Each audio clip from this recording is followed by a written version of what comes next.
It's a meeting. committee meeting. Test for Gigi. Hello. Test, test, test. Hello, hello, hello. Policies and procedures. Rules, it's rules and public policy, yes. Okay, good. As soon as I can pull them up, Erica, I'm trying to get there.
to go ahead and get started. Rules and public policy. On our agenda today, we just have council rules, council charter, facility use policy, old business, new business, action items, and adjourn. So that's what we have on our agenda. I apologize. I could have printed them out at home. I didn't realize we wouldn't be able to print here. Ms. Underwood, Yes. do you mind if I change that verbiage from council charter to city charter? Yes. No, I don't mind. I do not mind. Oh, yeah, it shouldn't say council charter. You're right. I don't want to give anybody, You don't want that to no. give the wrong, Exactly. yes. So the council rules, we have been talking about kind of modifying council rules for quite some time. And even if, so the rules that I have on the front of them, it has 2020 on it. Does anybody have something that's more recent than that? No, ma'am, I do not. I do not either. I believe that's the most recent that we have. So, my question is, like, so if we update the rules, how has that been done in the past? We started off last year with this, and we didn't get very far. And I believe in the past, it's among us. We don't have to send it out to have if it's the charter, then we need to send it out to the public and get it voted on. Right. But we can make our own in-house changes. We just all have to agree. So do we have At least to, a 4-3 vote, you know? so we just, okay, so we have to do a committee of the whole. We can't send it to a regular council meeting, or Oh, I wouldn't, you wouldn't? no. In my past experience, going through the council rules is very laborious. It creates tons of discussion. Yes. Not going to be done in one night. Okay, fair enough. Can we just amend like one or two and then, At a time, sure. okay. So I know we had talked about amending the times, the meeting times. Can we just talk about that? Mm-hmm. Get my copy open here.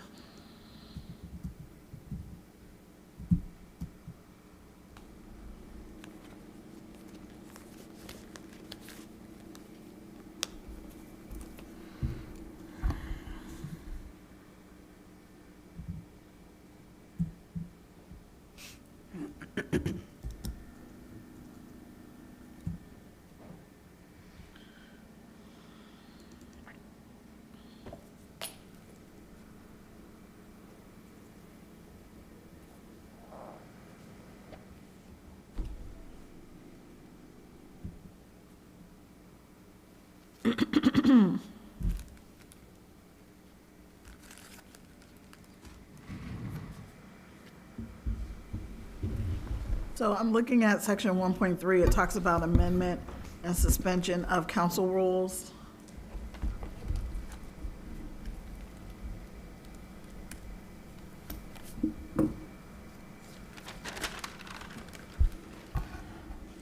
Madam Chair, Yes. is this about governing the meetings, all the meetings? No, just, what I know from reading the rules that the chair of a committee can move the committee meeting, I believe, make it a different night. Oh, okay. I was just trying to figure out if we could at least kind of determine when the meetings are, if the meetings are delineated in here, and if they are, if we need to kind of change that rule. Like, what rule do we need to change to make it easier for the chair to kind of move a meeting if that's what the chair wants to do? Okay.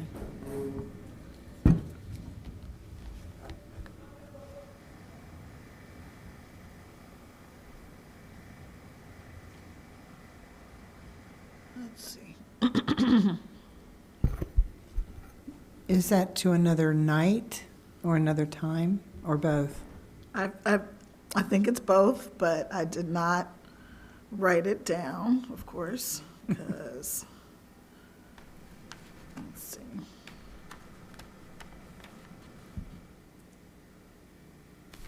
Mine's coming up a blank. You don't have a copy of the, I can pull it up on the rules. You know what? It shows one page. The first page with the dates on it. For your rules. Yeah. I don't know, why do I have two computers, you ask? Because you need them. I wished I'd have brought two, but no.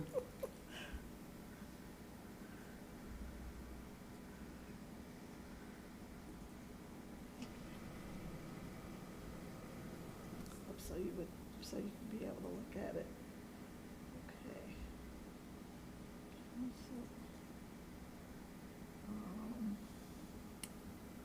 Hmm.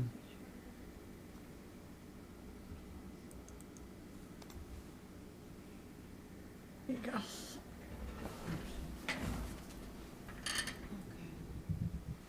Okay, thank you. Could you just send that to me, please? The rules. No, I'll just take notes, because I've got paper forms at home, and so what part did you want to change in the? So I'm looking at, let me see if I can find it.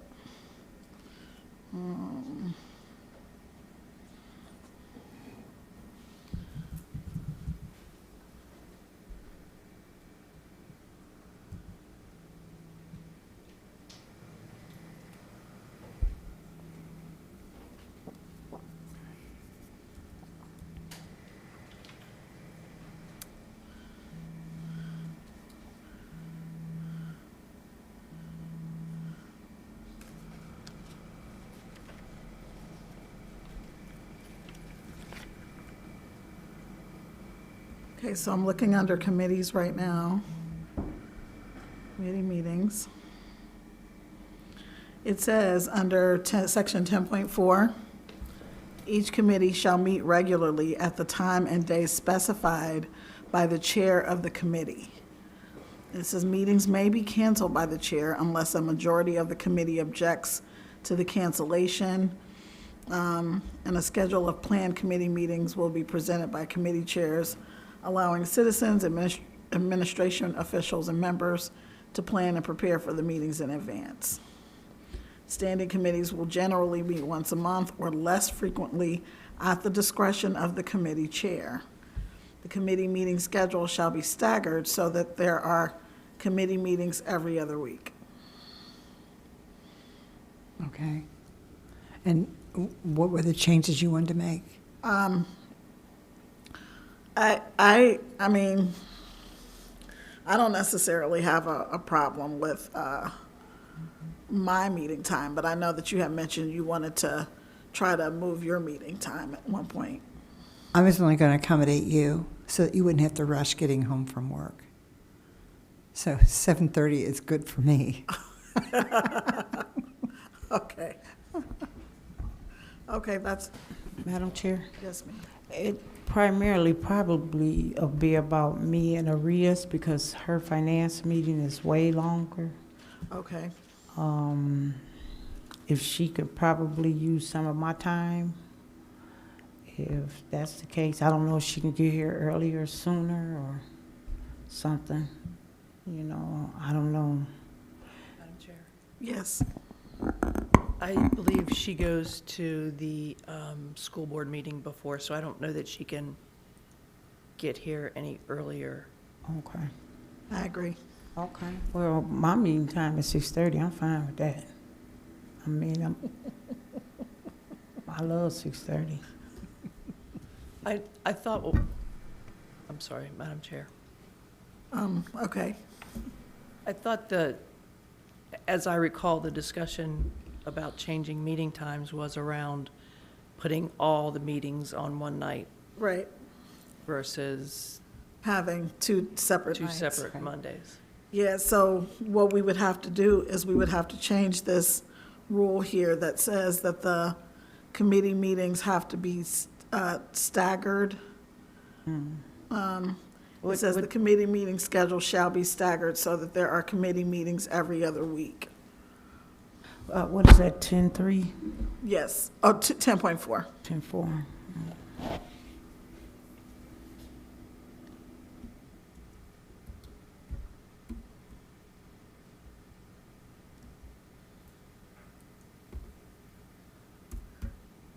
Madam Chair, so do we want to make a proposal to all of council that we make, and I still don't understand the logistics of it, so forgive me, to make all meetings on the same night, and then if one meeting doesn't have anything to discuss, we kind of skip over that committee?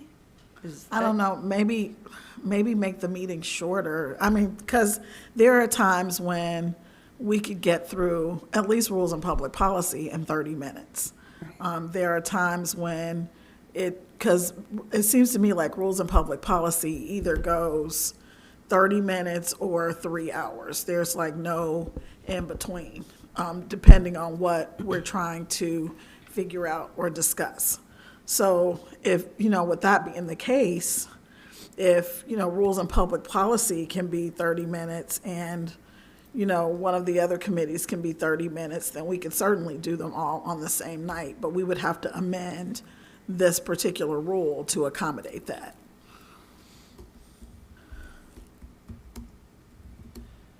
Madam Chair, Yes?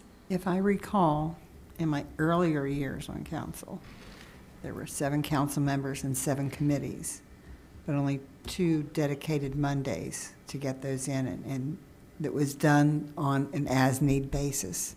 I mean, finance reported more often, public safety reported more often, other things like recreation and things that maybe once a month or every other month. So I think we would kind of look at that same template here. That might work. Actually, that may work if we do finance, obviously, we have to meet. Public safety, I think that's important, just so that we know what's going on. Right. And recreation and rules, obviously. I think that we can probably certainly adjust the times downward, Right. but when needed, we can, adjust the times upward. At least that's what this seems to imply. I mean, we just need to talk it through and figure it out. And I believe, too, that we could have them all on one night, all 4 committees, just give them each a half an hour I think so. until we get into the budget season. Right, because we're usually yielding our time to budget and finance anyway. So, I mean, I would be amenable to that. It would save one Monday night Correct. a month. Does that Okay. sound reasonable? So that's one rule that we could amend, like this 10.4. Madam And then we Chair, would have to, yes. so that's one Monday night for all the committees. Right. I mean, we would just have to say 30 minutes per committee. And then if we do 30 minutes per committee, that might extend budget and finance just a half hour beyond where we were before. But we could get them all done in one night. Right. Correct. We would have to have it on the 3rd On the third Monday, to accommodate Ms. Dukestein going to, to the Oh, school board yes. meetings. Yeah. Okay, right? yes. I'm pretty sure there's not 3rd, 4th, sorry. Right. I'm mixing my, The fourth Monday, okay. because I think school board is The second Monday. I think that's when she, I don't so know when the taxing school my, board meets. I am so I taxing my don't have her memory. calendar. I don't know. It is. Oh, it Thank is? you. Okay, thank you. Okay, so I think that So what we would need to do is go through the rules and just amend them so that all of the committee meetings meet, all the committees meet. And then there's another rule that I just read that says that as soon as we amend the rules, it becomes effective at the next council meeting. So if we do this at our next meeting, we should be able to kind of change that so that going forward, all the committees meet on one night. So which committee is first? City Community Development and Recreation. Okay, That's April the 8th. Is it April? So you're saying when we do this all four in one night, you want to be the first one up? so 6:30 for city? Yes. Okay.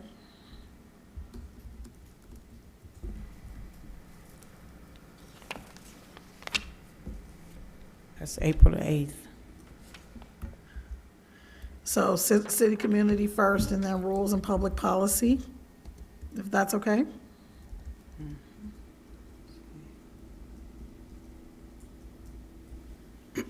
And that would be So at that would be at 7. 7? Sorry. And then public safety, Let's see. that would be at 7:30. Mm-hmm. And then budget and finance.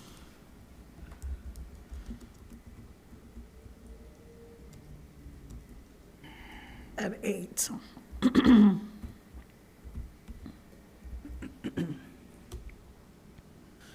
And of course, we can always yield the time to other committees as needed, if there's something prescient occurring. Certainly. So I think that we can amend that rule. So I know 10.4, we would have to change the language within that rule. And then we would have to just kind of do a careful reading of the other rules to make sure that it doesn't cause a conflict with the other rules. So we can at least do that. Okay. Look, we're getting stuff done. Madam Chair? Yay. Hang on, Yes. Hang on, one more thing. We would need to change the calendar and vote on passing that change. Okay. When you say the calendar, you mean the, Our, like at the Okay. beginning of the year, we pass our Right. meetings calendar. okay. So we would have to revisit that and put a new version on the website, posted. Okay. That sounds pretty easy to do. Sure. Correct. It's technicality.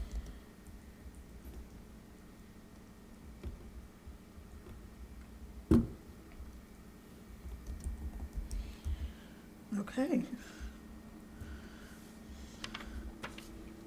All right. That was pretty easy, straightforward. So in order to look at the charter, it's my understanding we have to have some kind of a charter commission, is that right? I just Yes. pulled that up. It says like not less than every 5 years, we have to have one anyhow. And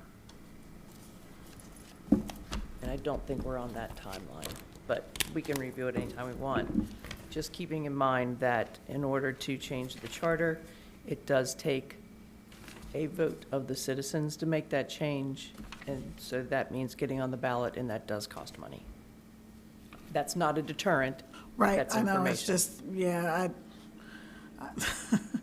I'm a little leery of spending any money on anything at this point, but I just want to, I don't want us to ever have to have the issues that we've had this year again, and if we can fix them by addressing some things in the charter, I would like to do that. Amen, yeah.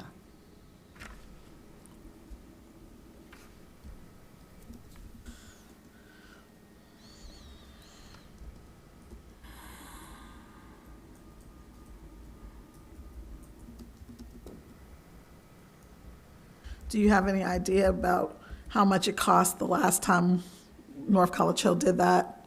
So it's, I'm sorry, Madam Chair, Yes. forgive me, getting It's fine. overzealous in We're- my response. It's just Um, we're just a small little committee. We're good. We're okay. So as I recall, to get something on the ballot, it depends on how many other things are on the ballot.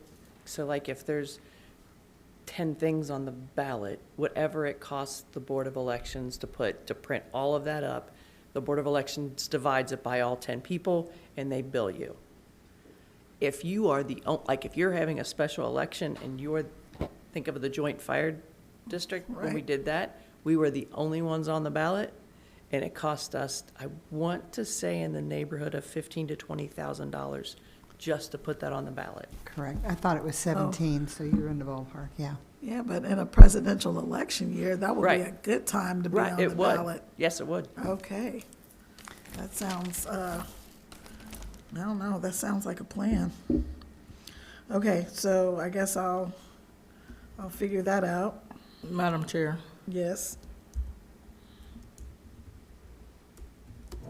on or before December 1st of the year prior to the year of the charter review.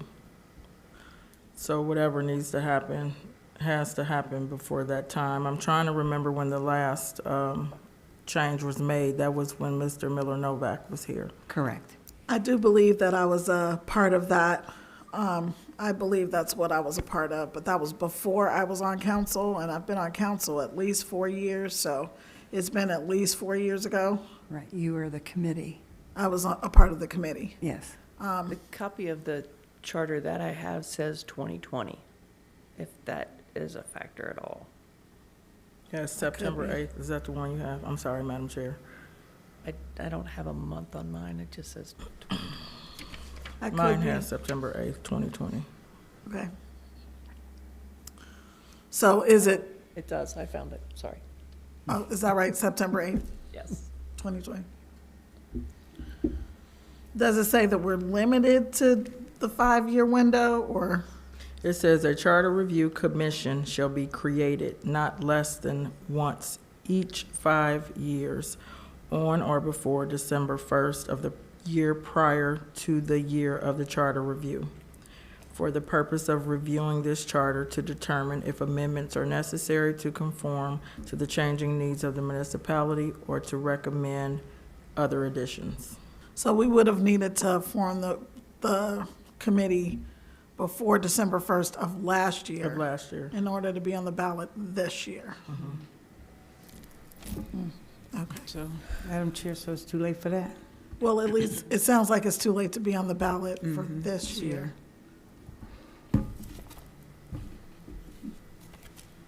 I still think that we need to figure something out, though, because, I don't know. Did everyone get a copy of the facility use policy? It was attached to the email.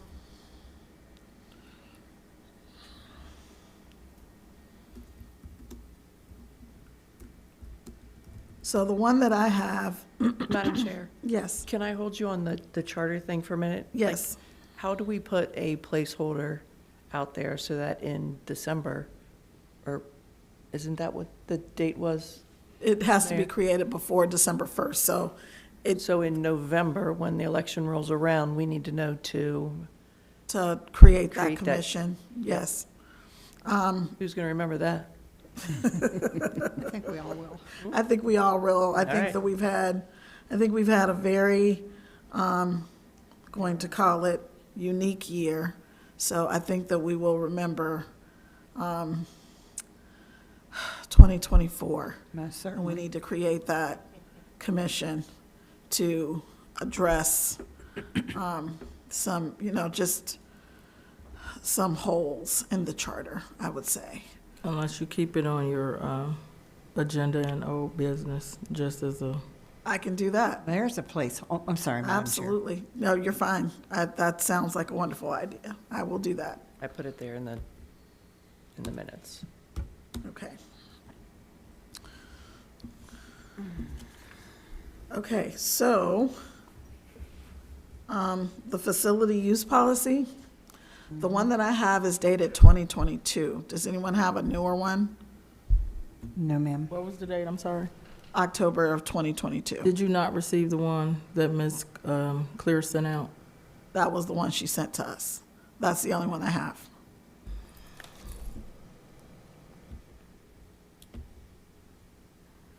Does anyone else have a more updated version? I believe I do. I'm looking too.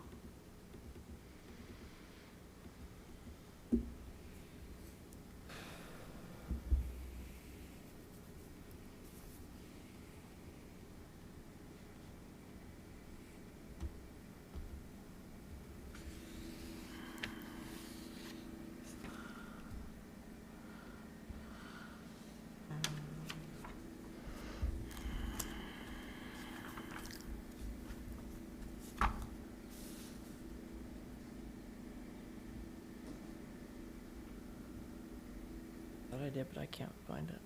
It's not coming up. Yeah, that was the only one that I could find. Facilities use, you said? Yes.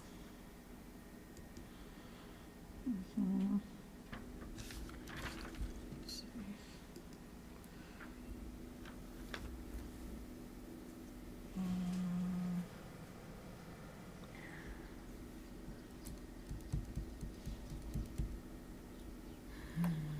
She did she sent out a document and it had prices or fees on there. Did you not receive that one? I did back in 2022. Oh, she sent out another one. Let me see.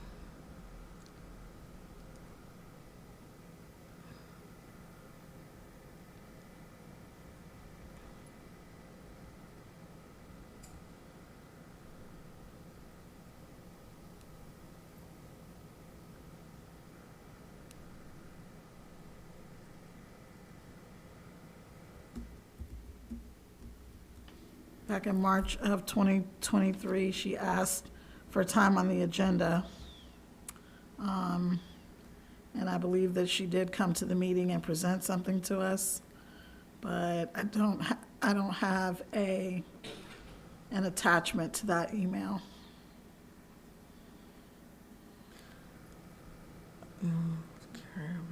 Ms. Zorb, do you have, if you're looking at back from March of 2023, that's the last time she came to the,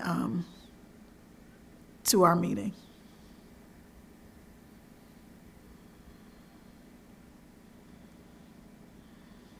She sent, I'm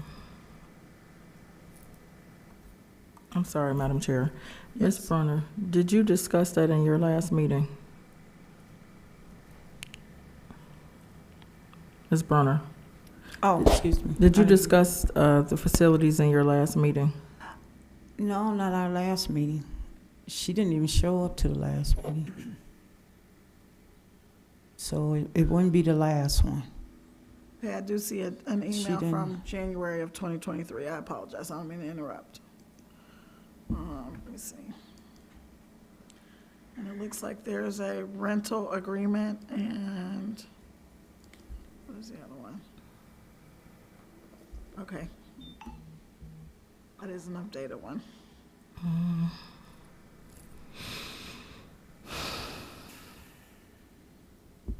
Madam Chair, I suspect that the version that I'm looking at from 2022, it even stipulates that the senior center is not part of this agreement. Wait a minute, no, so I'm sorry, I read that wrong. Sorry, disregard.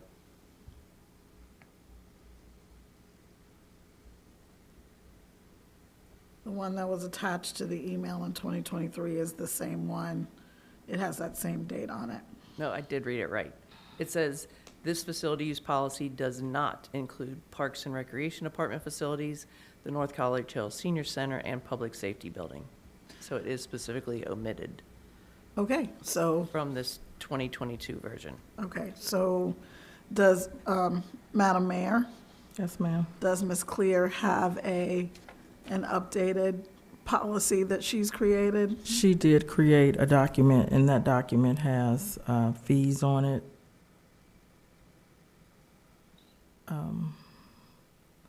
So to answer your question, yes.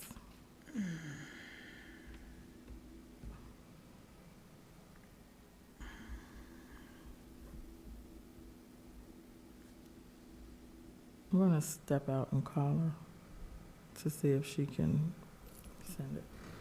Okay. We got a few minutes. Okay, so we'll table that discussion for a moment. It specifically excludes the senior center.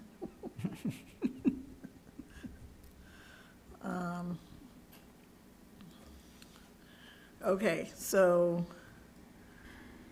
is there any old business? I actually have some new business that I'd like to discuss with the members, but is there any old business that anybody has? None that I have, thank you. So, in new business, I took an opportunity to kind of read through the rules, and I reread the rules. And also, I am a C-SPAN nerd. I love C-SPAN. I watch it all the time. It's just, I find it fascinating, and I just like to know what the people who work for me are up to. So, just, bigger government. So we're more local, but, and I guess ICRC is our version of C-SPAN, but there's no means or mechanism for people to go and ask questions unless there's some kind of hearing that they have, some kind of committee hearing where they subpoena people to come to the hearings. And that's usually the senators or the representatives asking the people questions, but nobody's asking the senators or the congressmen questions. So what I would like to propose and kind of throw out there, I know if we could have some kind of way, at least once a month, for people to come and ask us questions. That way we can answer questions here. And that way there's no, the Facebook mafia kind of taking control of the narrative. And, I'm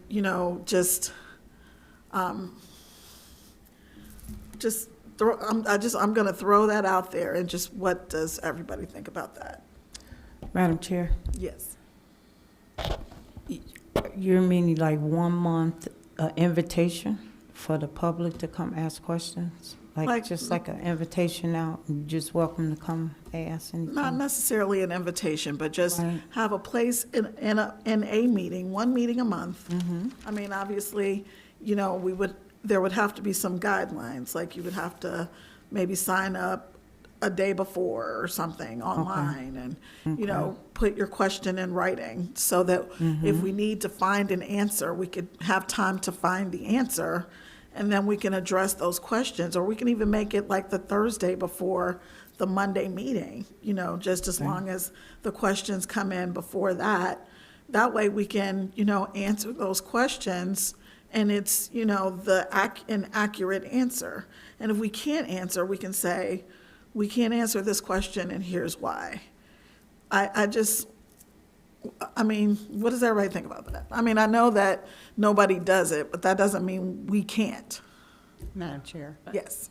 I think it's a good idea, and we can start the trend. Once they get the hang of it, we can start the trend to let them know that if you want to communicate with us in a more productive manner, this is how to do it.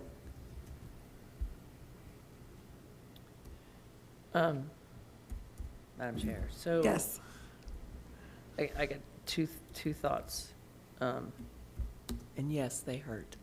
It's So- okay. I like that, because I know I'm about to get some truth from over there, but I'm ready. I'm ready. Let's Getting figure it out. Getting a little MJ nugget. So, one thought is, we just freed up a Monday.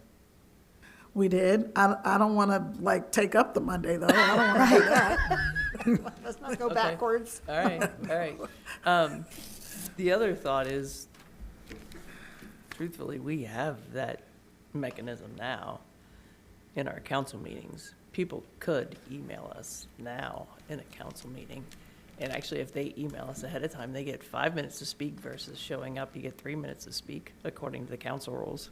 Right, well, they get 5 minutes to speak, though, not necessarily to say, I have a question for you, and I expect an answer. You know what I mean? Because we can sit there and listen to people go on and on and on for an hour, and we did, but I would like to, I would like to be able to answer questions. I would. I don't want to sit there and not answer questions, because it does. It makes it look like we're not being transparent, and that is not why I am doing this. That is the exact opposite of what I want this to look like. So I want us to be as transparent as we can be without violating rules or the law, but, sitting there and just not answering a question or, just, and everybody's frustrated because they don't know what's going on. And it gives other people an opportunity to create a narrative for us, and I don't like anyone creating a narrative for me. And maybe that's selfish, but I believe that if we answer questions, so since this is my committee and I'm the committee chair, I'm going to look this way and ask what everybody else. Vic, what do you think? I think it would be a perfect opportunity to give us a chance to speak up at the time that the questions are on our mind.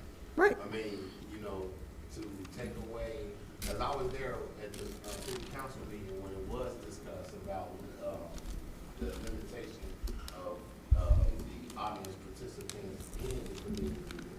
It was horrible. I didn't like the decision, but you gotta follow the rules. Right. I show up to the committee meetings because I need to know the information besides the city council meetings, but when you come to the committee meetings and you can't say anything, that don't give me a helping hand, but I'll see you at the council meeting and I'm gonna have a conversation, but the sad part about it is a 3-minute conversation that doesn't get me nowhere. Right. So I try and catch y'all when, at the end of these meetings and talk to y'all then, because and then I got a little time, private time to say, hey, this is what I thought about this idea and this is how it looks on, yeah. Okay. Kathy, what about you? So I think there is. Oh, I got 2 Kathys. Oh, that's right. Well,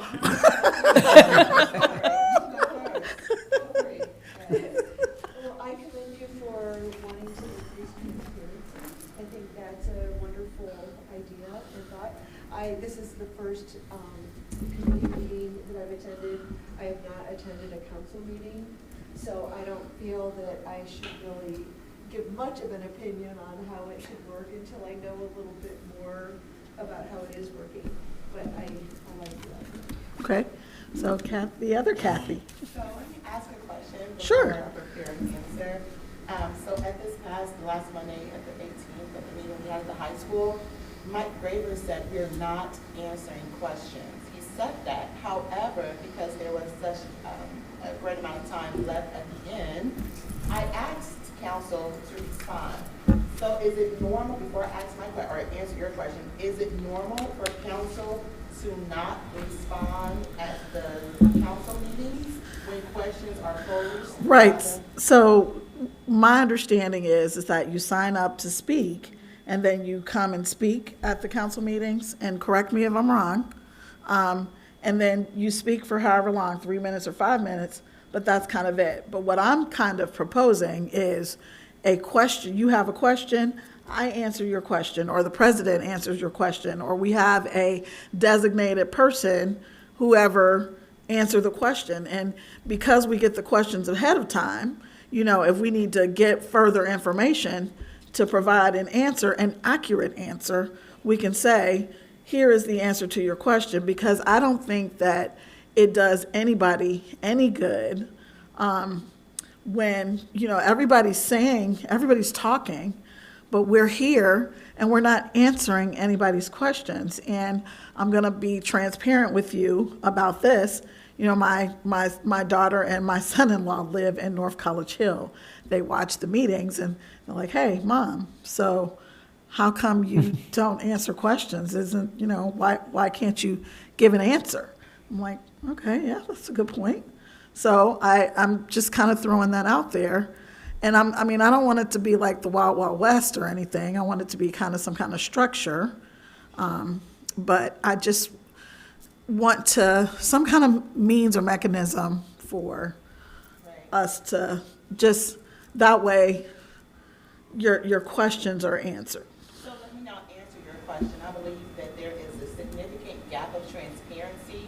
Whether you use the term Facebook Mafia, unfortunately, that has held a lot of truth over the past 3 weeks. Let's just be honest. However, there are some people who are up in age and they may not make it for the 3 or 5 minute opportunity to speak. There are many people who also watch online. So let's not just limit it to that one Monday in person. Thankfully, us 4 are able to be here and others in the room. But let's even make it on a broader perspective. What about digitizing this so that there is something that can be cascaded? Not even sending it out to everybody's email and mailing to everyone's home. Just say, hey, if you would like a copy of what's going on in our community, here is an opportunity for us, council, administration, to be transparent to you.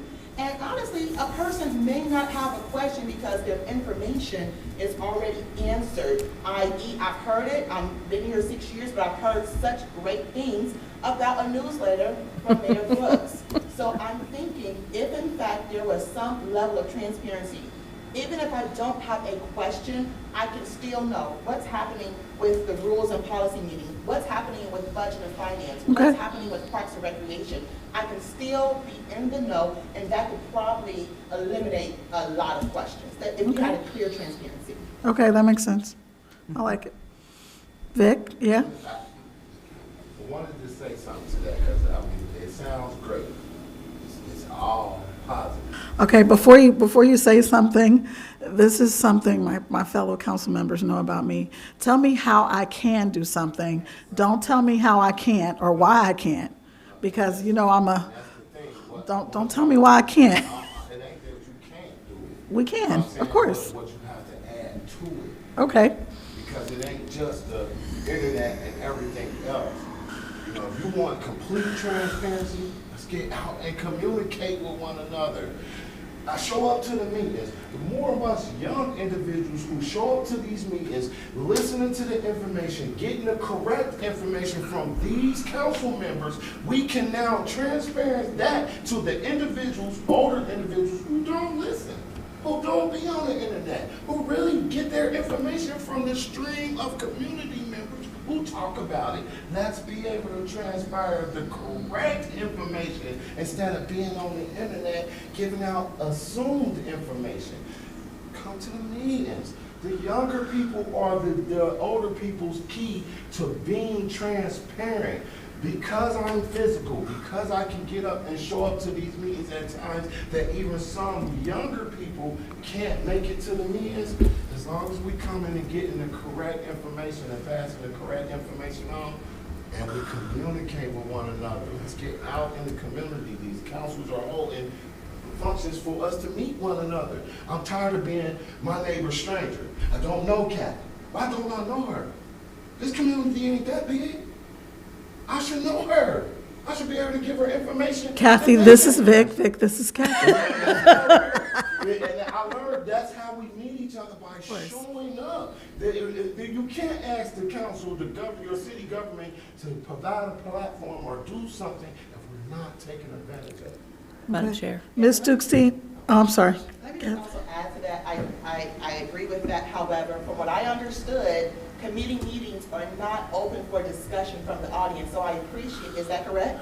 Correct. Well, sort of, but Okay, so I want but to I'm have not- clarity and understanding, because we're having a meeting on March 11th, or I don't know.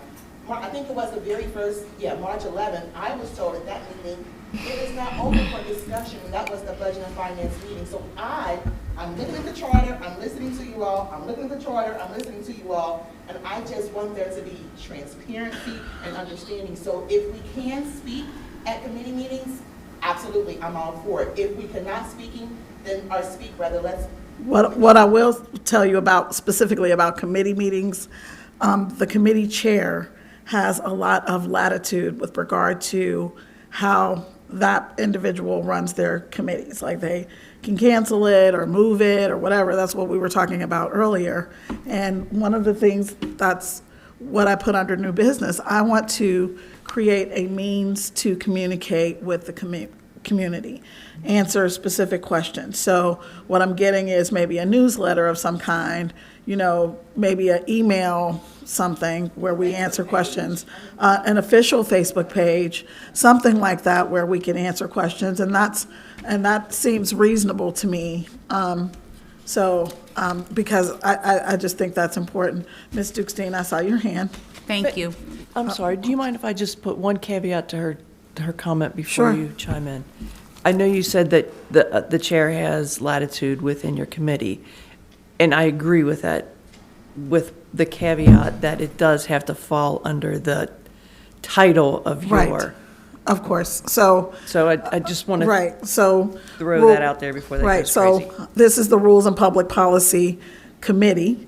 Rules, public policy. I think that this discussion is apropos to this particular committee. I think that we do need some kind of policy that addresses this specific time in our community and what's happening right now. I really, I just, I think that this is appropriate. So, but again, I'm just saying, we can't talk about, I mean, I understand that, like, you can't talk about policy and budget and finance, but in the rules and public policy, it may be appropriate here. I think it is appropriate. So, I just want to somehow address, I want to just, alleviate that as a concern, because that is important to me. So, Ms. Dukestein. So I think Ms. Underwood and I had talked about this on a conversation, and there's a lot of, I agree, there is a disconnect at council being able to get the information out to you all. I think all of us desire to close that gap, but the venue or the best vehicle to do that is difficult. We had talked about a newsletter because our city is diverse.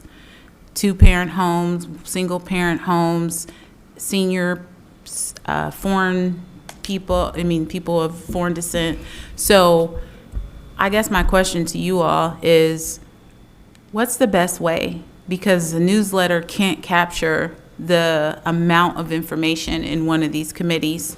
In the council meetings, if you all choose to attend, there is a brief section in the council meeting that gives you an update of what was talked about in the committees. And I'm not chastising anyone. I really want the feedback of what kind of avenues can we take to be proactive to connect the community and our city back to the information that's being talked about on a regular basis. If you have seniors who are less connected with internet or technology, most of the vehicles that we're going to choose are going to be technology driven.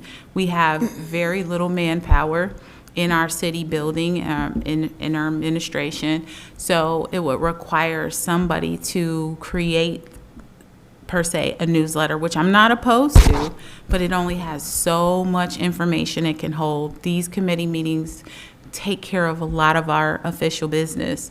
So I guess what I'm asking is, what kinds of things do you think we can do to reach across the diversity of our city? One last thing, Ms. Underwood and I had spoke about maybe creating an opportunity to kind of connect via Teams or Zoom in our council meetings, have written questions, and then having a time for Q&A at the end, almost like an online sign-in. I checked around to some of our neighboring cities. That kind of idea started during COVID, and they have continued it. However, for those that are technology challenged, that doesn't help them. So then we are missing an audience. Sure. So let me respond to that if I may. Yes. So let's not limit ourselves. Let's not say, I think someone said it, let's not say what we can't do or what we're limited by, but let's look at exhausting our options. Let's look at our neighbors in Mount Airy, Springfield Township, Coleraine Township, and even College Hill. And let's look at the way that they communicate their information. So of course, we're not going to capture everyone under one umbrella.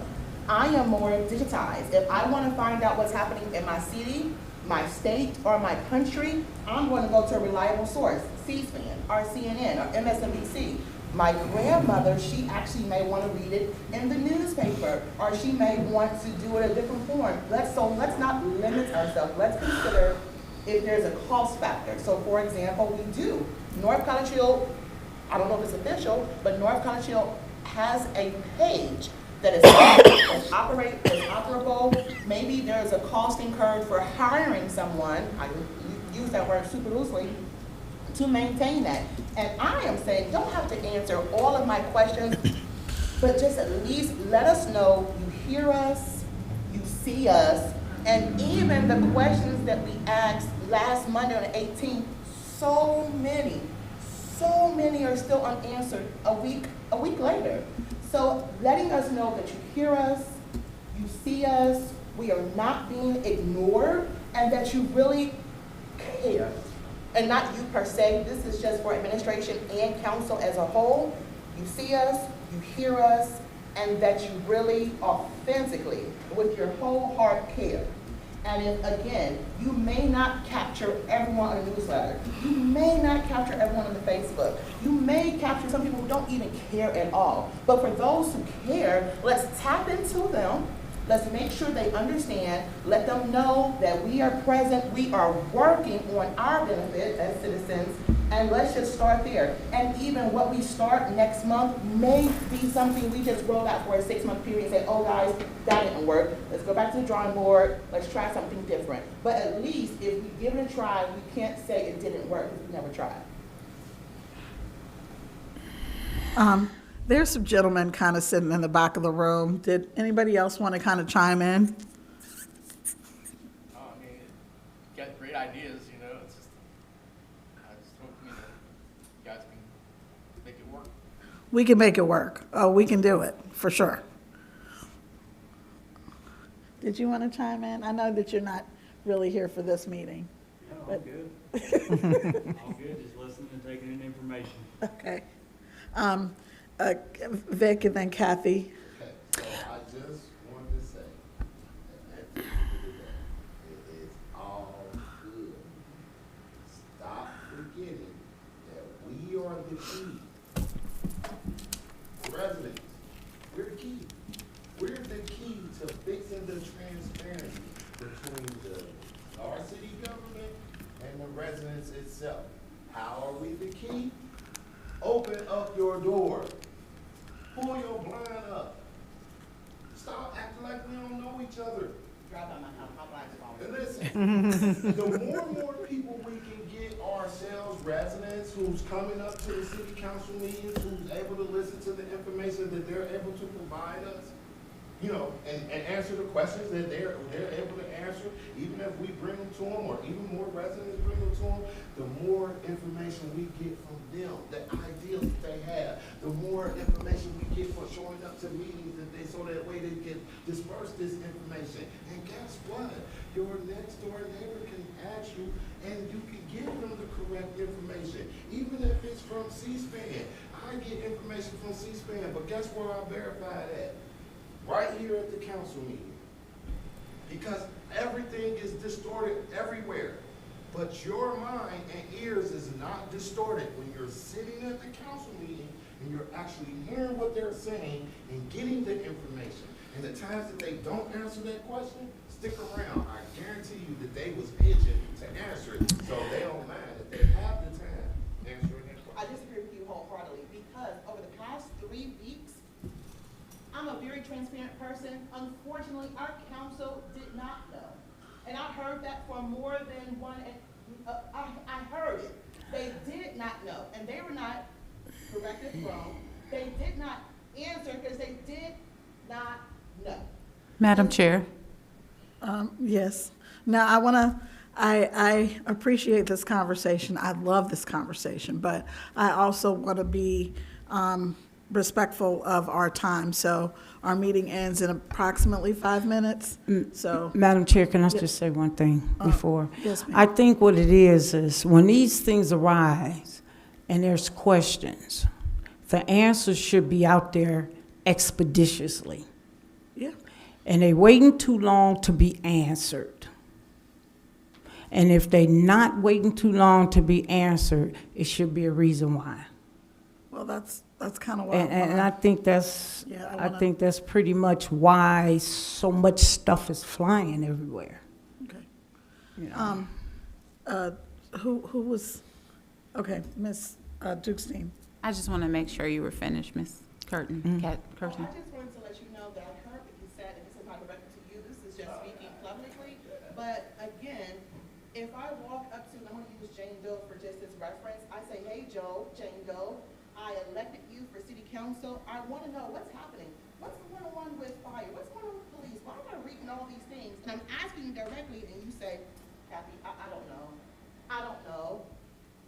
I don't know. I've been to the last 4 meetings that we've had before. I don't know is the response that I've been given, and I am not blaming them if they don't know. But my expectation is for you to find out and then come back to me and say, hey, Kathy, I did not know. What I found out is X, Y, and Z.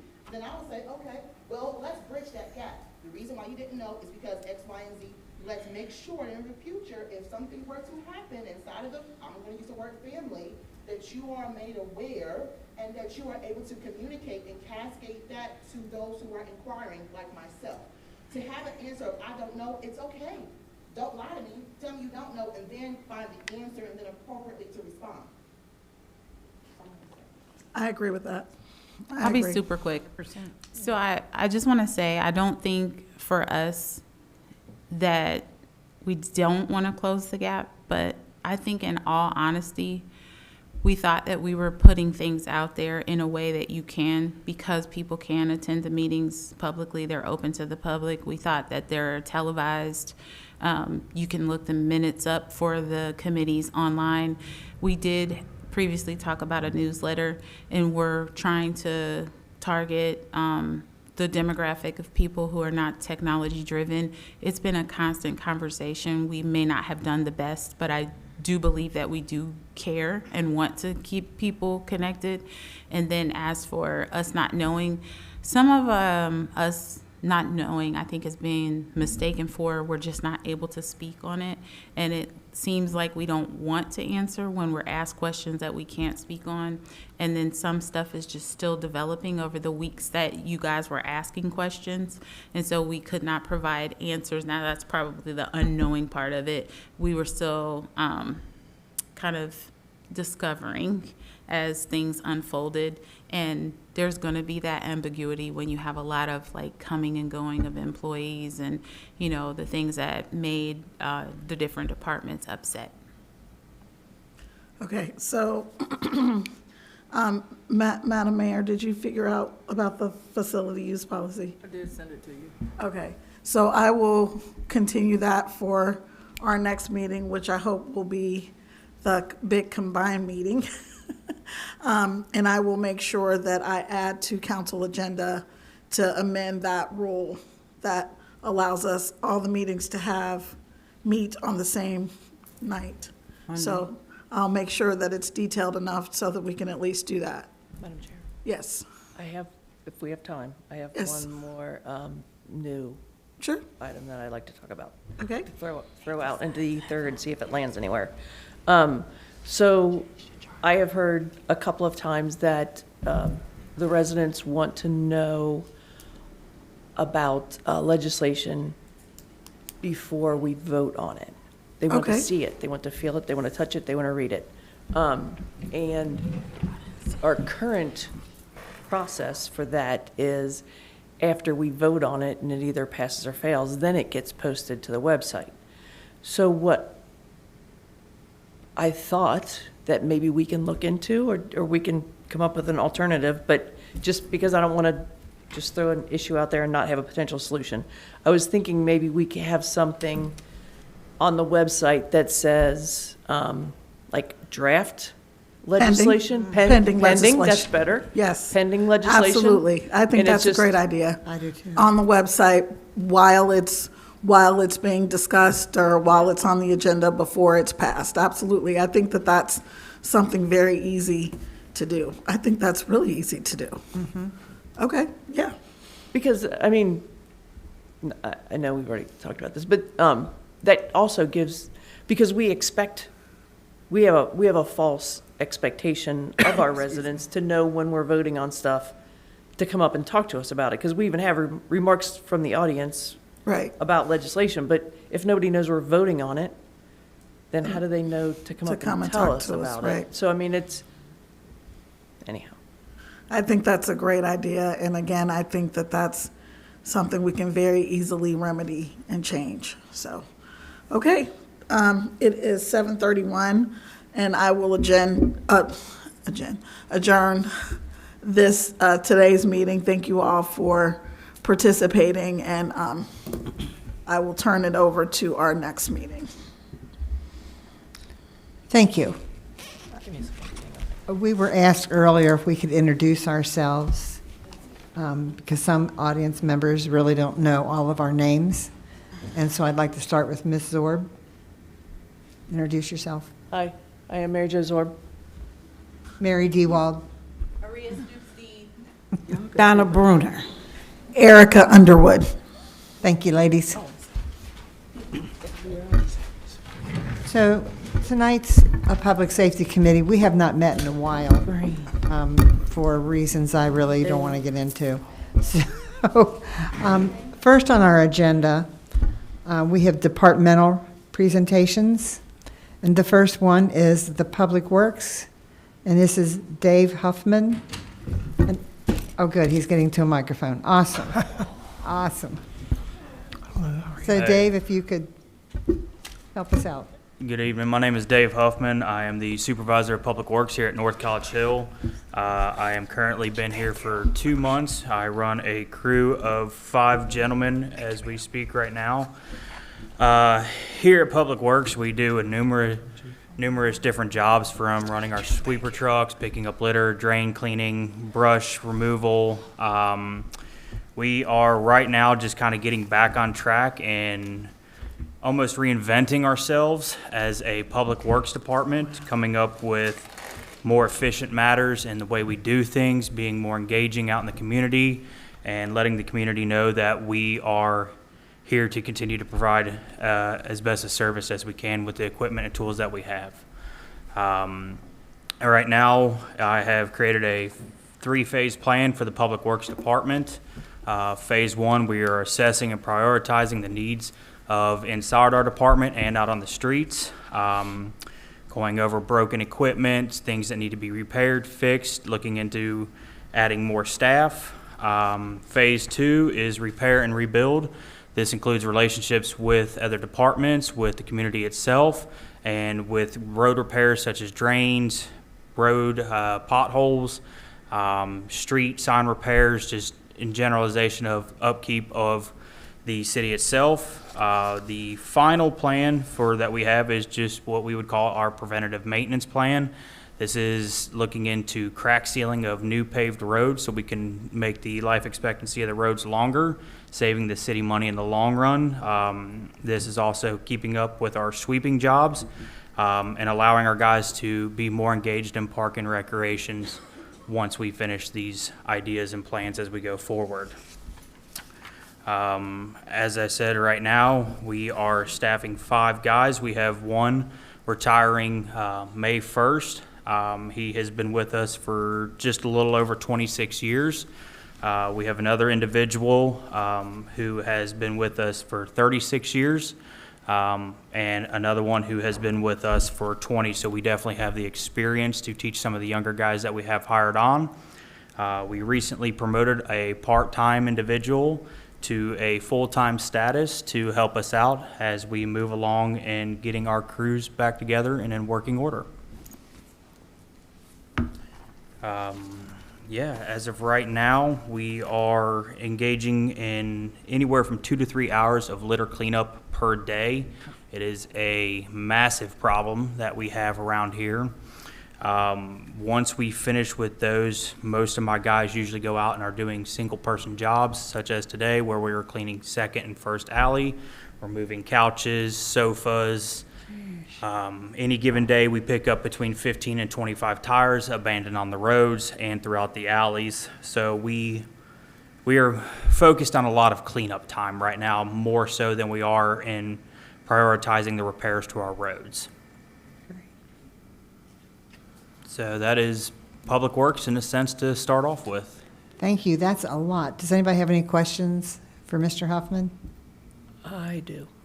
Okay. Hi, Hey, welcome, first of all. thank you. Glad to see you here. Glad to have you on the team. By the way, I saw the street sweeper the other day. I was pretty excited. You can always hear it when it's like a couple blocks away. I'm like, Yep. what is that sound? It's not the first Wednesday of the month at 12. No. and then I think, oh, there's the street sweeper. So, anyhow, thank you for that. I appreciate that. Of course. I would like to talk about the fire department roof for a minute. Yes, ma'am. So it's my understanding that the Public Works, which is also considered another term, would be the maintenance department for the city. Is that accurate? In a sense, yes. Ish. Yes, Right. ish. Certain things we do provide support on, getting quotes, seeing if there's some in-house small fixes for the police department and fire department that we can help out with, seeing that they are busy with runs and other calls. But yes, in a sense, we do try to have a helping hand and be supportive to them as much as possible. Okay. So with that in mind, it's my understanding that you guys were not called at all and didn't know anything about the roof leak or any of that prior to council getting the legislation to replace the whole roof? That is correct. In my 2-month employment here, I had not been made aware yet of any leaks or anything at such point with the fire department. But then once you were made aware, Yes, ma'am. can you kind of walk us through what you, Yes, ma'am. You did. So I was roughly made aware of the ceiling tiles and I believe, give or take, half a dozen to about 10 spots inside the fire department that do have active leaks. Some of them seem to be kind of an older leak that had kind of dried up, and some of them were definitely still damp, such as over by their TV area where they can view a lot of their calls that come in through.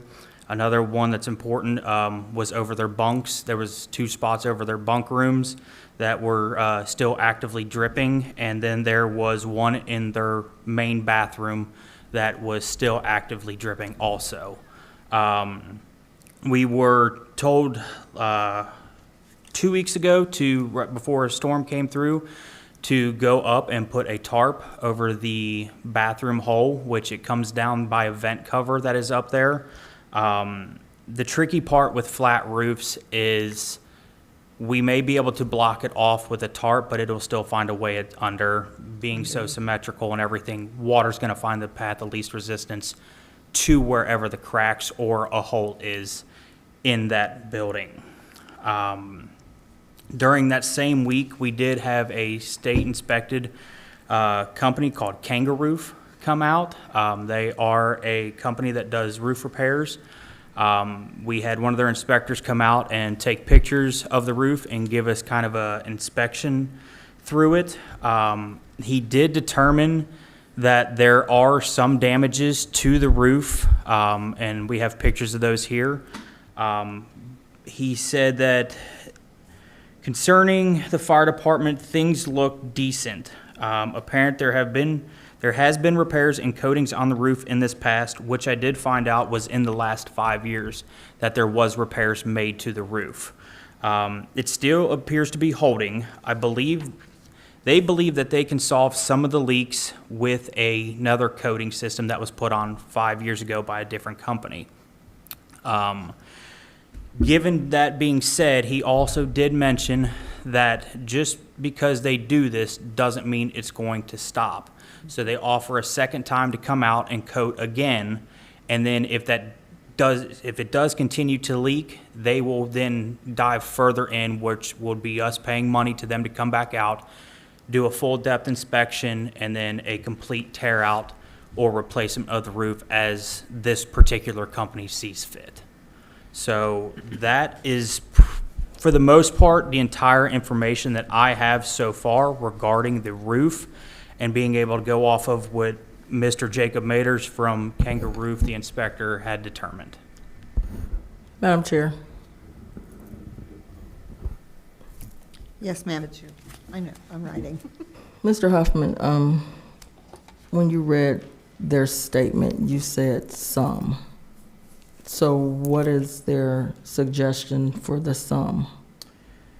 So his suggestion for this was to go ahead and recoat and repatch the holes that are around these vent covers.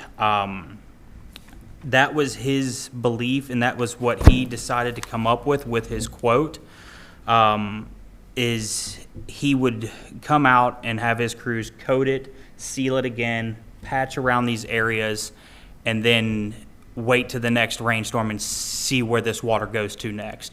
Once, like I said before, that's the particular problem with a flat roof. We may patch one, but it may find another that we didn't know about, and then they may have to patch that, and then it can continuously to go in such a manner. Madam Chair, Yes, ma'am. I'm sorry, what's your last name again? Huffman. Hi, Mr. Huffman. Can you tell us the age of the roof? I cannot. What I can tell you is that the roof inspector said 5 to 6 years at best. No, not the age of the repairs, the age of the roof. Yes, I cannot tell you the age of the roof, but what he said was the roof may have only 5 years left of still being in this condition before it needs to go. Okay. Madam Chair, Yes, I'm ma'am. sorry. Now, I did not see another roof replacement for that, but the last one I saw was 1999. Madam Chair, If there is one after that, I did not see it. Ms. Dukestein. it was indeed born in 1999. And if we're talking about, I don't know if this is what your intention was by asking that question, but if you're thinking about repairs for 5 more years or replacement of a roof that is 25 years old, well, at the end of this year, 2024, it should be 25, depending on when it was born in. But we're talking about a 25-year-old roof that by patching it only gives us 5 more years and we'll still have to replace it. And that's if the repairs work. They'll come out and put a second coat on and then see if those work when we are at a space where we can actually replace the roof out of the fire department's budget. Madam Chair. Yes, ma'am. I'm sorry. I was replaying what she said. So where I was going in my thought process was, pardon me. We all know that there's also a comprehensive plan that's going on out there. And the comprehensive plan is discussing having a new safety and administrative building. So if we could put all of those items in one new building, that would be $150,000 that we could put towards that new building versus putting it on a building that we're going to tear down anyhow. That was my thought process. Madam Chair. Yes, ma'am. So I do agree with the thought process of not putting money, exhausting money on a new roof if we're going to tear the building down. Anywho, but a large part of us being able to walk out that comprehensive plan is having our finances in order. And I don't know that we're there yet. I also would like to point out that it does not, that 150,000, correct me if I'm misspeaking here, it does not account for the police part of that building. So that would be yet another cost that would need to be incurred. So it won't be a total of 150, it'll be closer to, I don't know, 200.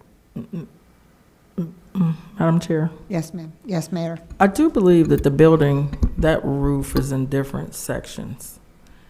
Did council not receive the pictures that initially came with that document that was forwarded from either Mr. Graver or Mr. Hedger? It does, the way I read it, it does not include the police. Is that where you're going with this? Right. It does not. It include the doesn't police. because of the way, from what I understand, the way that the structure is at the top of the building. It's just primarily talking about the fire side. And then we have to consider that they just did internal repairs, and the water is beginning to damage some of the the floor, which is why after hearing what Mr. Huffman said, when the kangaroo roof said some, if they keep coming back, depending on what they're charging, $5,000 a pop. Well, we leak here. As far as I understand, the police department, don't quote me, have not said that they had a leak. I have not heard that. Do you have a leak? Not as of right now, Madam Mayor. We do. So what I'm saying is that building is in different sections from what I've been told. At the top, the roof is 3 or 4 different roofs, if that makes sense. I don't know how, but it's just how it is. So I don't think we should patch. Patching is just what it is. We ran into that same problem at the other building because we patched and then the water is still trying to find its way there. Madam Chair. Yes, ma'am. So, as I understand it, that building over there, one particular building was built, and then there was an add-on, and then there was an additional add-on. And so it's actually built as having 4 separate roofs, which is why we would not repair the entire roof. And I think council is at a huge disadvantage because I don't think that we received all of the supporting documents to be able to make the best decision about that. Since I have the documents, I'm more than happy to send them out. I think it was I don't know what happened between Mr. Graver and Mr. Hedger. However, I don't think we got them all. And so in the documents, it does show that it's 4 different buildings, and you kind of get that when you like add on a building, then you have a separate roof. And so because of that, we would be replacing just the fire department roof.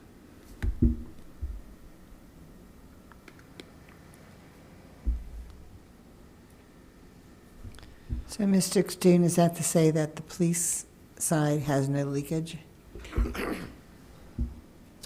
Ms. DeWalt, as of right now, we do not have any current leaks. We've had them in the past, but as of right now, we do not. Okay, thank you. Yep. Excuse me, pardon me.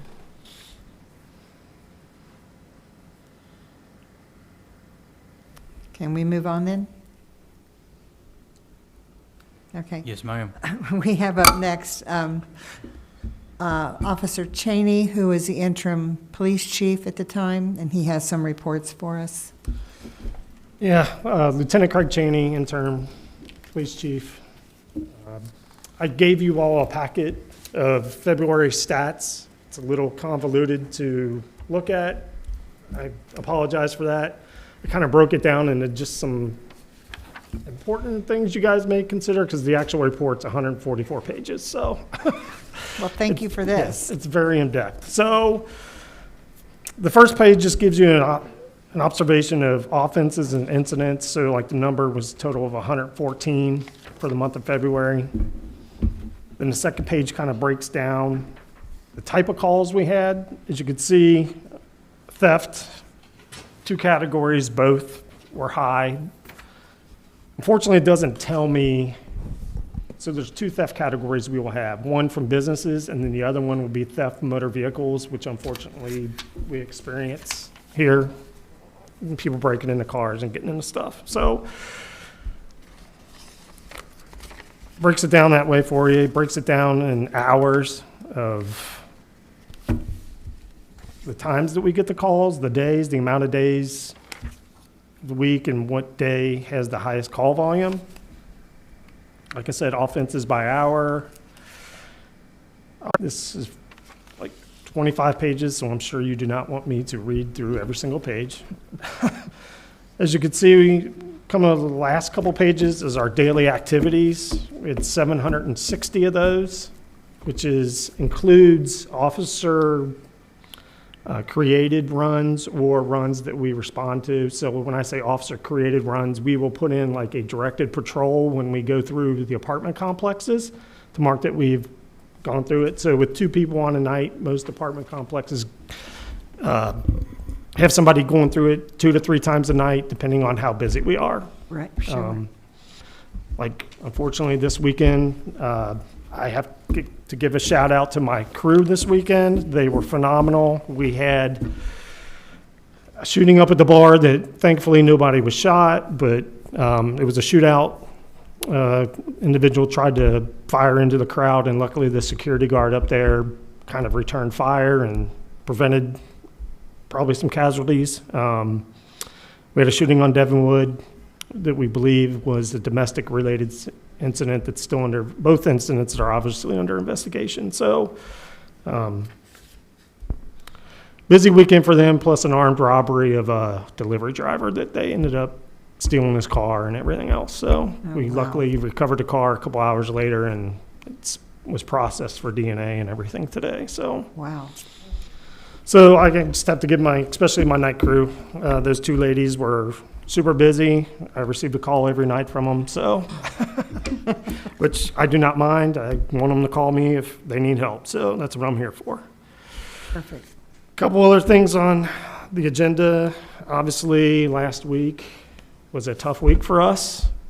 Saw some stuff happen that was kind of unexpected, but I'll just leave it at that. Last couple week, I've met with every officer, kind of make sure they were okay, that they kind of understood what was going on. I could tell you it's a big sigh of relief. They are, I think, in a better place. So we are just starting the healing process that we need to start inside of our 4 walls. Along with that, today I met with Hamilton County Sheriff's Office, Investigation Division. We are going to start using them to work some of our major crimes. Unfortunately, with our staffing levels right now, and Detective Brown is the only detective, it is not fair for him to be on call 24/7 and work some of these major crimes like homicides or shootings by himself, or since my duties have changed, I can't always guarantee that I'm going to come in. I'm kind of a control freak, OCD, so I probably will be, but so we reached out to them. I have a good friend who's the major of that division. We had a meeting with him and the captain of their CI investigation section today. They have agreed, no cost to us. It's a mutual aid agreement. So anytime we have a shooting or a homicide, they will come out, they will process the scene for us, they will start working the case for us.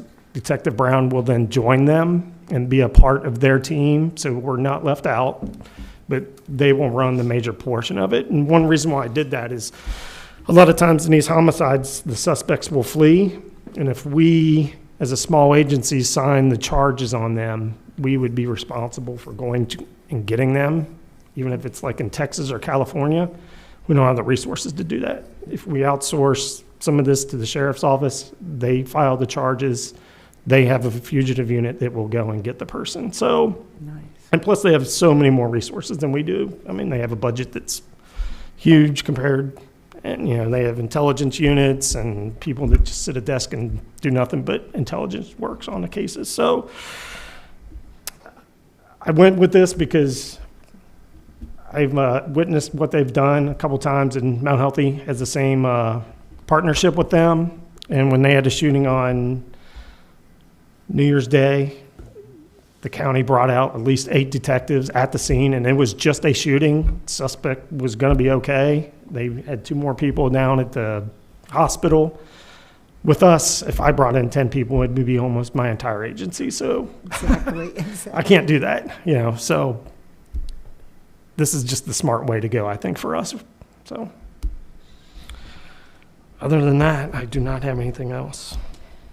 Thank you so much for this thorough report. It's been a while since I've had a meeting, but I appreciate you coming out tonight. I know that you both have busy schedules. We'll just continue on with our meeting if you want to leave your, Madam Chair? oh, yes, you have questions? I do. I'm more than Surprise. welcome to stay. I'm fine. surprised, I'm sorry. I don't even know what to call you, Lieutenant Cheney, Chief Cheney? Yeah, I guess chief, that's what everyone's been right. referring, but. All right, I'm going to use your word, chief. All right, so at one time, there used to be, I'm going to use the term a blotter report. I'm not sure if that's the accurate term. My neighbor used to get emailed these like every week, and then they kind of fell off and they don't happen anymore. Can that, she asked me to ask, can that happen again? What does it take to make that happen again? Do you need something from council? No, it's just a matter of somebody smarter than me, honestly, to figure out our Appeal 9. I came across this luckily at the top of our dashboard. I tried to actually run more comprehensive reports for you guys, but it is so, the guy created it is like super smart. And I think some of the stuff he overthought and just, it's very hard to work with. I can give you guys this every month. No, that's not what I'm asking for. But So my thought process is I want to start using some of our social media more with our Facebook page and start maybe putting out some weekly blotters of what took place during the week. There's a couple that's agencies. That's kind of what I'm looking, if I recall, she showed it to me in the past, then it would be like, there was a car break-in on Sundale. Right. And there was, a car wreck at Hamilton and Galbraith. It's kind of an overview, but it lets you know that, yes, something did happen, so that if was your neighbor, then to be more cognizant and be more aware of what's going on in your neighborhood. Right. So that's kind of, I am certainly not looking for something this Yes. incredibly detailed Yeah. all the time. It's great information. I'm not knocking it. I'm just saying, I'm thinking more of the email distribution to the citizens kind of thing versus what council needs. Yes. I'm looking at two different styles. I'm not opposed. It's just a matter of finding someone to do it. That's one of the things we're working on is kind of restructuring a lot of stuff. And I'm trying to, I guess, be a little reserved, even though I don't want to be reserved because it's not really official capacity for me yet, but I'm not if it becomes asking you to official. solve world hunger tonight. I'm just throwing ideas out. So I We did can have make it happen. one other question. Again, governing by Facebook. I saw on Facebook that there was a shooting on Sterling over the weekend. No? No, that was a robbery that we thought some of the suspects could have been tied into a shooting that took place on Cincinnati's portion of Savannah, and it might have flown into our town. We're not 100% sure yet. Okay. So there were just Just the two, just. unfortunately. That's Yeah. incredibly sad that I'm saying the word just. But Yes, there were it two has shootings. been a very, I hate to say this, but there's been a lot of uptick in gun violence in March, not only for us, but obviously you see a lot in Cincinnati. Mount Healthy has had a lot. Corning Township has had a lot. Obviously, we talk to our neighbors a lot, and the fear is that it could get worse because generally this stuff doesn't have an uptick until it gets warm. It's warm, yeah. And it's not warm yet, and we're seeing it, so it's a little concerning. Those are the only questions I had. Thank you. Okay, no problem. I also invited interim Fire Chief Joe Plackey. He sent me a report. The printer's locked, so I have no way to print out copies. I can run through all of this. First, he talks about The sale of the ambulance will be complete, putting us on schedule with our ambulance replacement plan. So I believe the new ambulance still has to be identification put on there, maybe lights. I'm not sure what all it needs yet. He's talking about the Centers for Medicare and Medicaid. That will be underway, consisting of upwards of 80 hours worth of work to ensure compliance with the rules and requirements of Medicare and Medicaid. This result will hopefully be the same, if not more EMS billing recovery. There's a midpoint inspection and final acceptance of the E1 fire engine and are tentatively scheduled for May and June. Outfitting of the new ambulance, oh, we just talked about that. The graphics, the exhaust system, radios, projected to be in and will be in service by April 2024. They did put in an application for the FEMA SAFER grant. If awarded, funding, they will fund staffing along with the recruitment and retention. They submit Ohio EMS equipment grant. When awarded, will be used for EMS supplies. BRIC, B-R-I-C, I'm not sure what that stands for, and other infrastructure building grants need Emerson design proposal signed, update pricing. I'm not going to read everything. They're in union wage negotiations. They still need to address, I'm not quite sure I understand what he says here. We still need to address prosecution of code enforcement issues. Dieters has still not addressed process nor codified ordinance changes that he himself submitted in October of '23. The hiring department assessment of employees and future status is in their future. The paramedic school escrow program for schooling. They would like to transition someone into a code enforcement admin role, managing the technology end and prosecuting cases beyond the initial notice of violation level, especially if expanding the rental registration program and a rental role with RETA and with roadblocks and codified ordinances that Dieter has yet to address, meeting with the mayor and the powers that are to be discussed. And then his last one is promotional test for vacant promoted positions and future structure of the fire department, and finished fire department remodel. Still tons to do. Ceilings, repair, damaged furniture and equipment. $1,800 spent on temporary roof repairs, and the additional dollars spent on temporary roof repairs would be considered futile and irresponsible spending of the taxpayers' dollars. And that's the end of his report. Madam Chair, Yes, ma'am. I'm sure you read a lot of it, but there was Yes. one bullet that was the union wage negotiations. You think you may have accidentally overlooked that. I but certainly did. Thank you.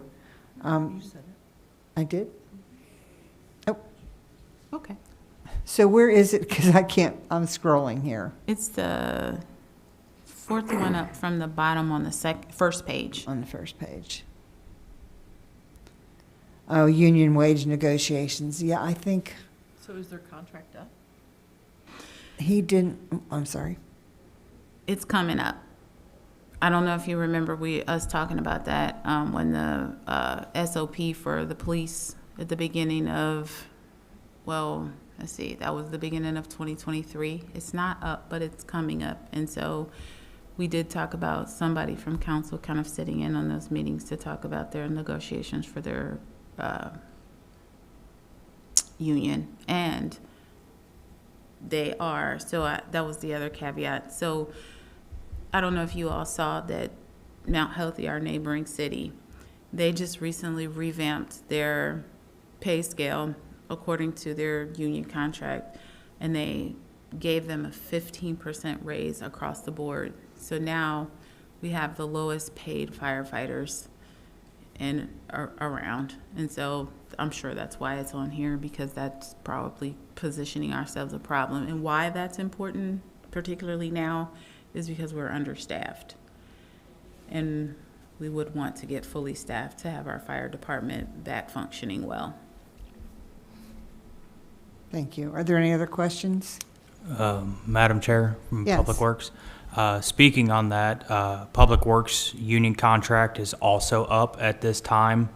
We are starting our negotiations April 1st. If we could have a representative from council there also to discuss some things that need to be looked over as far as wages and everything else go also, we would greatly appreciate it. Okay, and you said that's starting April 1st? April 1st, yes, ma'am. Thank you. Yes, ma'am. Madam Chair, Who is it? it was me. Oh, sorry. I You're didn't- fine. Yeah, I'm sorry. You're fine. One of the things that we have discussed internally in the police department is adopting what we call a neighborhood resource officer, that their primary job would be the collection of the rental fees for the city and also keeping the property owners in check with making sure that the properties are kept up. And then part of the other duties would be like parking enforcement. It would be, helping with special events. It'd be a Monday through Friday job, 8 to 4, 9 to 5. It's something me and Madam Mayor talked about a little bit last week. Unfortunately, it would probably require maybe expanding our allotment of officers because otherwise we wouldn't be able to staff it. But that's down the road, but that is an idea we've talked about to try to help with the problem. And then we can obviously really take on the enforcement side of that. So, The code enforcement side you're referring to? yeah, or help the code enforcement. Yes. And then, citing owners who are not, cleaning their properties and Absolutely. people. So this idea was kind of adopted by Colerain Township, and they've had a lot of success with it. So those officers, along with when they're not doing those type of duties, also like go after illegal dumping and Right. property theft crimes. So it's a huge asset to their community. So that's one of the things I want to try to adopt here to help our residents. Great, we can keep that on our agendas to keep that alive. Thank you. So the last thing we have to discuss in public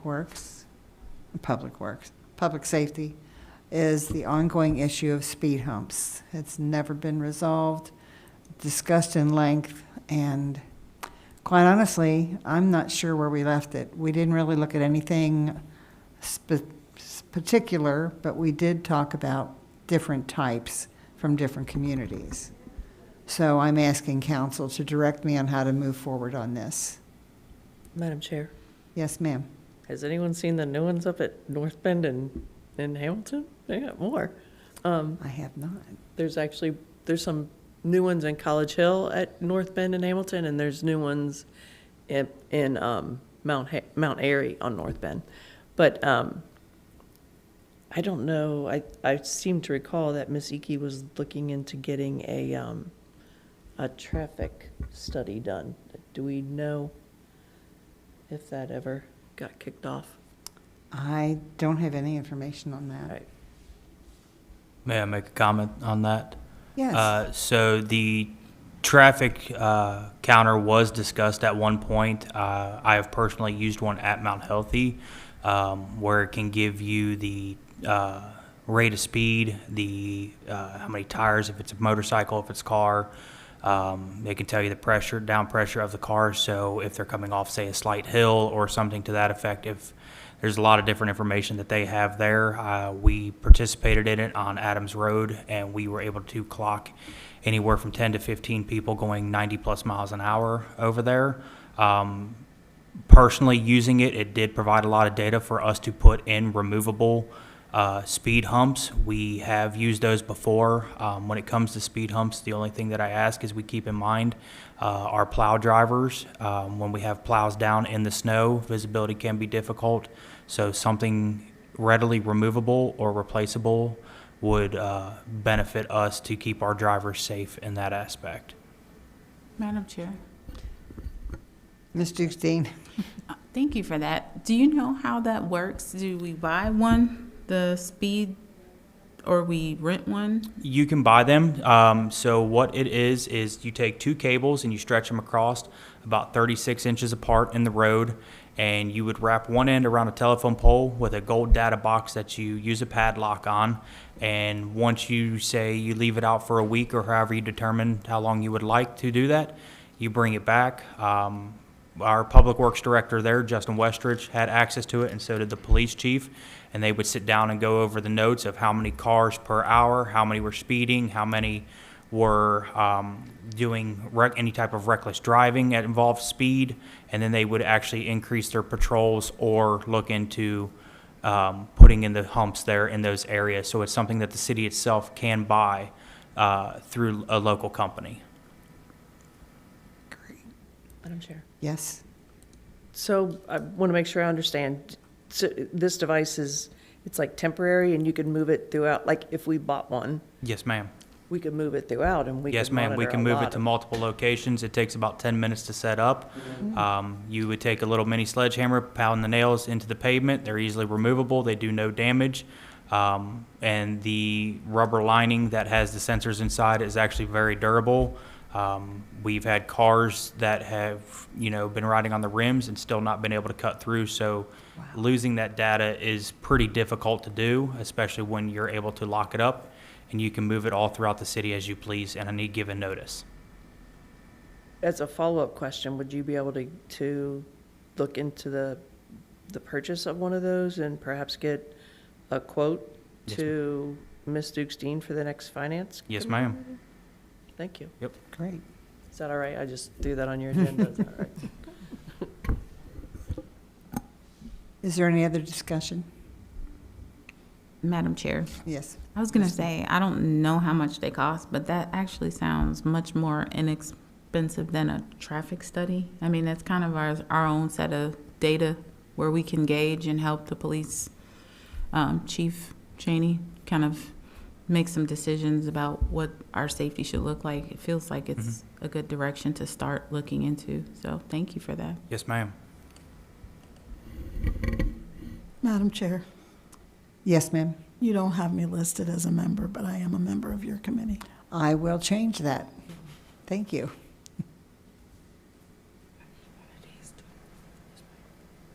Is there any other discussion with the department heads? Anything with the speed humps?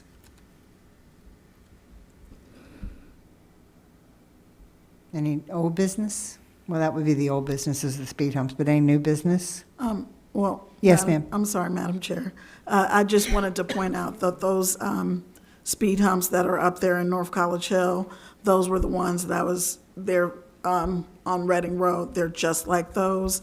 They're just made out of a different material. I think those are concrete, and the ones on Reading Road are some kind of spongy black material that has a little bit more give, not a lot, but it's that exact same speed hump that I was suggesting. And I know that driving through there, I know I slow down, but, I've also seen people kind of speed up and go around me. So there's that, so. Sorry, that's all I have. Okay. Any new business? Hearing none, I think we're going to adjourn the meeting. Oh, yes, ma'am. Can you allow input from the audience? Certainly. Okay, so very briefly, in respect of time, so I want to first say on record, Mayor, you did right by putting Chief Cheney in the interim. You got it 100% correct. Thank you. His leadership. I'm sorry. Could we bother you to go to the microphone because the people in TV land are not hearing you? Thank you. Very quick. I just want to say, Mayor Nichols, you got it correct. Oh, this is so loud. You got it correct by putting Chief Cheney as interim for the police department. I can just tell. I live on Devonwood, and I was shocked that there was a shooting, but I can tell you they were on it. They were not anything that you would describe as being slow. And this was like at 6 o'clock in the morning, and they were on it. So kudos to them. And I can tell that the morale has significantly increased for the police department. You definitely got it right. I just want to also ask, in regards to Mr. Hoffman, you seem to be extremely knowledgeable. So it's a pleasure to have you here. I'm just wondering if your team is spending, again, this is so loud, 2 to 3 hours of cleanup per day. Can't we go and maybe consider fining these people who are wasting resources of our city? Your job or your team's job shouldn't have to be to clean up after adults. That just seems to be something that we can consider. Yes, ma'am. That is on the code enforcement side. Unfortunately, as you come down through Goodman, it is a wind tunnel, as we see a lot of debris that comes from businesses in the back, that we do travel down to Galbraith Road. We actually kind of made a small joke of it. I put "Hi Braden" on one of our cups and started up there, and at the end of the day, we found it on Galbraith Road. So we do get a lot of trash that comes down that way. But yes, code enforcement can help us out with that. We are working hand in hand with them to help get some of that eliminated that comes that way. And we continue to empty our garbage cans once to twice a week, so we make sure that we personally don't have any overflowing trash also. Good to know. And then for you, Ms. DeWald, as I heard you read from Interim Chief Plackey, some of his concerns mimic the very same concerns Chief Fells has. And that kind of makes me wonder, are we still in that same position? He mentioned a lot in what you read. So it does have me a little bit concerned that are we kind of not moving forward in a progressive manner like our police department, or is the morale still down with our fire? That's all I have. Yes, ma'am. I've yet to have a conversation with anyone from the fire department. Like I said, I invited them all. I don't really know how to answer that right now. I know how I feel, but I'm not going to impose what I feel into this meeting unless I hear from somebody in authority. And what I'd like to do is, Madam Mayor, do you have any insight on this question? Madam Chair, Yes. just briefly looking over, I do know that some of the things, if you read the entire report, or some of the things that they're working on, some of them have been completed. Number one, for example, with the sale of the fire truck, I know that's been completed. And some of the other things, it was just a brief synopsis of what they're working on and how they're catching back up. So we are making progress there. Things are turning around in their department, and I think he was just given an idea of this is what we're working on, this is where we're moving. So I do know that we did have a meeting on Friday, and some of the things on here, they were just given an update. Perfect. Thank you. Yes, please.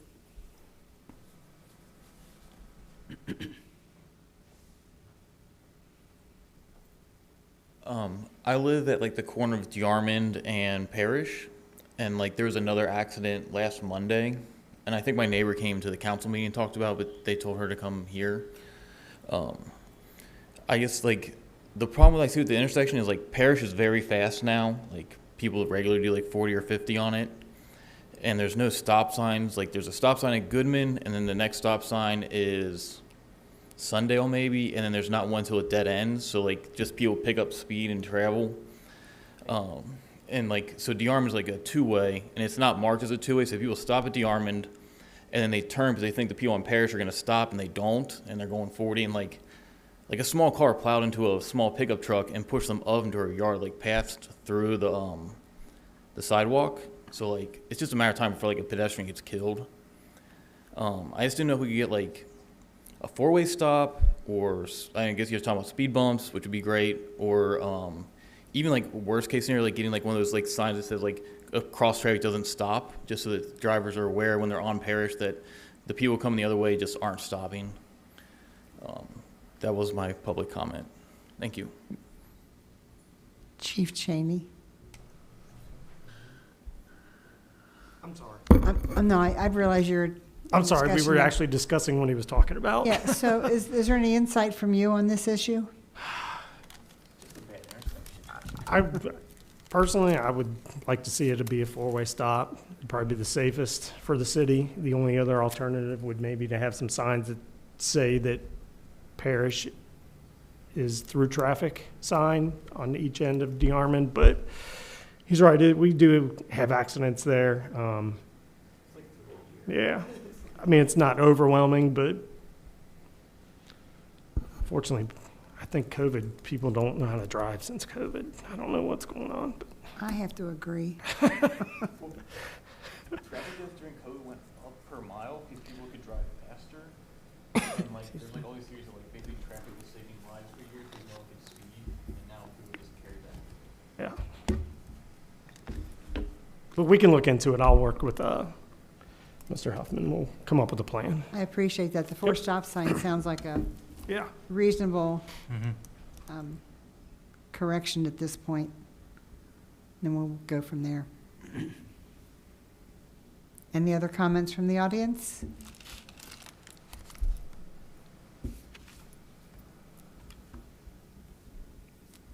It is now 8:23. I will adjourn the meeting at this time. Thank you.